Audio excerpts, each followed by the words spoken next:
I think that people make the mistake in life that they're going to grow out of their situation or their feelings like, oh, when you turn 40, then, you're not going to accept things you used to accept. And that's some level of it. But if you want to really like take it off the charts next level, you need to say, okay, this is who I am. And the parts that you said were not okay about me, or that other person gave me a look when people have actually said to me that, why did you have the audacity to have an opinion when nobody else had one? I've had people tell me that. And I'm like, well, you're miserable and I'm not. And imagine if you had actually had your own opinion, you'd be so happy today, right?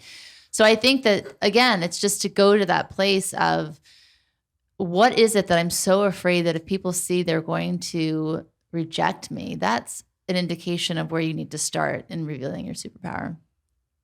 And then we go to Caden, and the special boy with a hearing impairment. And he came up with a great list of his own of what his superpowers are. And that is that, well, we can't communicate underwater. He can sign. He can also sign with his puppy, Ricky, which is awesome. He can sleep without any interruptions. that's pretty awesome.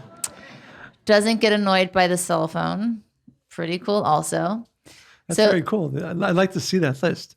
Isn't that right? That's amazing. Pretty amazing. And I think when we think about superpowers, right, I'm sure maybe now at this point, some of you are thinking like, well, what's my superpower? And I shared a little earlier, like I get that question all the time. What's your superpower? And mine doesn't sound like quite as obvious.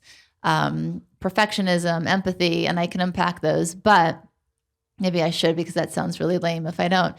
I shared a little earlier, perfectionism sounds really great. Like, wow, you're perfect. Who doesn't want to be perfect? It's impossible.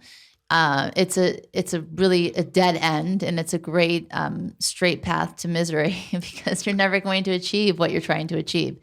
And it was really almost the end of me, because I like to do everything fully and completely and wholly.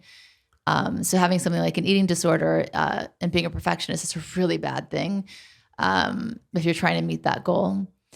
But if you transform it to a superpower, then you can say, okay, while perfect is ridiculous, I'm going to live a messy life, but I'm going to put that discipline of taking it as far as I can, right? There's still a part of that energy. If you translate it and change it to positive, it's very powerful.